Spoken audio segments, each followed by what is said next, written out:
कैसे हैं प्यारे बच्चे से? उम्मीद करते हैं आप लोग बहुत अच्छे से हैं और पढ़ाई को भी अपने बहुत अच्छे तरीके से कर रहे हैं। तो हम फिर से लेकर के आ गए आप लोग के बीच में क्लास 10th एनसीईआरटी मैथ्स का एक्सरसाइज 8.1 का जो क्वेश्चन नंबर 3 है वो लेकर के आए हैं। आइए हम पहले क्वेश्चन को पढ़ते हैं, इसमें क्या दिया गया और हमें किसका मान ज्ञात करने के लिए कहा गया है। तो पढ़ते क्वेश्चन को। साइन ए बराबर 3/4 तो कॉस ए और टेन ए का मान परिकलित कीजिए। मतलब हमें इसमें साइन ए का मान 3/4 दिया गया है और हमें कॉस ए और टेन ए का मान ज्ञात करना है। तो आइए हम पहले सॉल्यूशन लिख चुके हैं, यहाँ पर जो दिया गया उसको हम लोग लिख लेंगे गिवन दैट में। तो हम लोग लिख चुके हैं यहाँ गिवन दैट, और जो दिया गया है उसको हम लोग लिख लेंगे यहाँ पर साइन ए बराबर दिया गया है 3/4। तो 3/4 लिख लिए। और आप लोग को मालूम होगा प्यारे बच्चों कि साइन का जो फॉर्मूला होता है वो होता है P/H, यानी P/H होता है बराबर के 3/4 है तो 3/4 लिख लेंगे।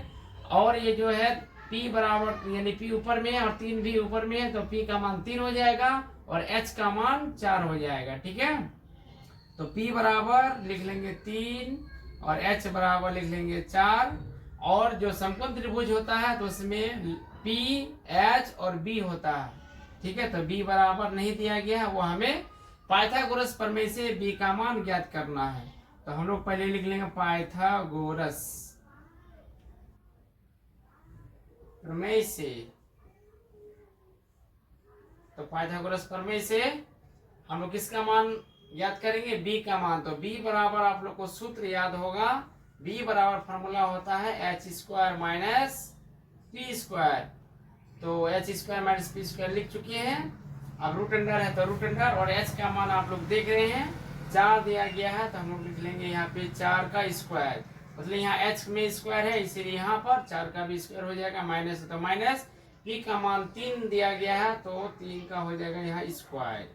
बराबर है तो बराबर, और रूट अंडर है तो रूट अंडर दे देंगे। 4 का स्क्वायर करेंगे मतलब 4 गुना 4 करेंगे तो हो जाएगा 16। माइनस है तो माइनस, और 3 का स्क्वायर हो जाएगा 9 तो लिख लेंगे हम लोग 9। और 16 में 9 को माइनस करेंगे मतलब घटाएंगे तो बच जाएगा यहाँ पे रूट 7। तो रूट 7 का तो वर्गमूल नहीं होता है तो ये रूट 7 ही रह जाएगा। तो यहाँ से जो है B का मान रूट 7 निकल गया है। अब हमें कॉस ए का मान ज्ञात करना है। तो कॉस ए बराबर फॉर्मूला लिख लेंगे। कॉस ए का जो फॉर्मूला होता है प्यारे बच्चों से वो होता है B/H होता है, तो B/H लिख लेंगे। बराबर दे करके B का मान निकला है कितना? √7। तो ऊपर में लिख लेंगे √7 और H का मान दिया गया है 4 मतलब 4, तो 4 लिख लेंगे।